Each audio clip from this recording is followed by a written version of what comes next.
Grace Burgess did not die by chance, nor out of revenge.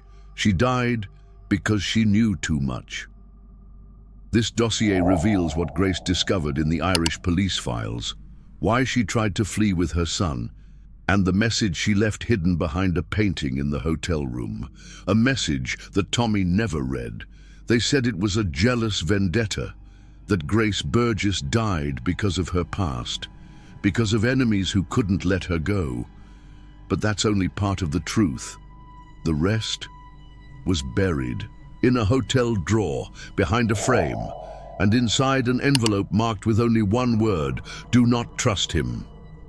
Grace wasn't just Tommy's lover. She was a spy, a trained agent.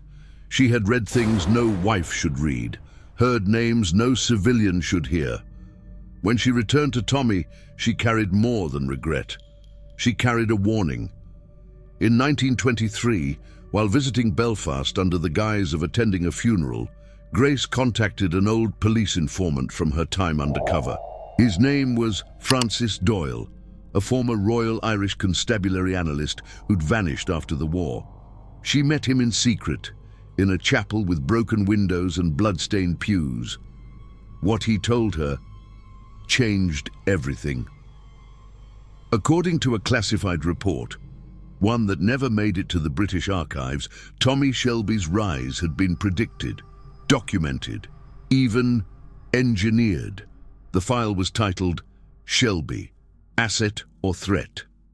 It listed coded references to the White Hand, mentions of foreign funding, names of politicians who owed him favors, but worst of all, names of men who were murdered days after being surveilled by Grace herself, back when she worked for Campbell. Had Tommy used her? Had she unknowingly delivered targets to someone else? After that meeting, Grace changed.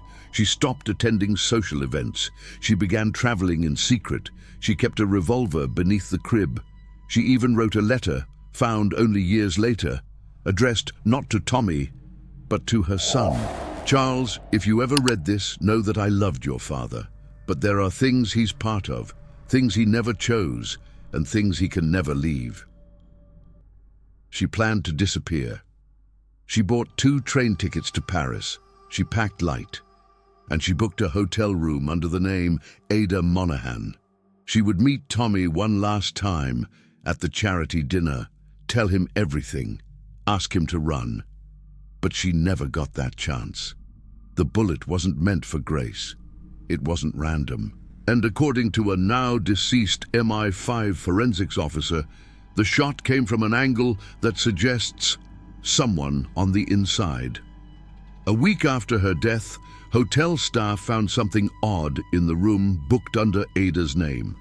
Behind the painting of a horse, taped to the wooden frame, was a folded piece of paper.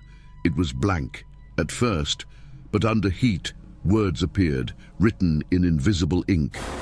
The eye has 3 scars. One watches from France, one funds the chaos, the third wears the crown. To this day, no one knows what it means. But Polly once told Tommy during a drunken evening, Grace died for love, yes, but she also died for what she found. And Tommy, you'll die for what you ignored. Is it possible Grace uncovered the full reach of the White Hand? Did she know who truly controlled the empire Tommy thought was his? And the final question: why did she underline one word 3 times in her journal? Trust. Grace wasn't just taken. She chose to look. And what she found was enough to make even a Shelby run. What if her death wasn't a tragedy, but a message? Leave your theory in the comments. Was Grace silenced by enemies or by someone much closer? Next dossier, the double agent in Tommy's circle and the betrayal that was planned from the start.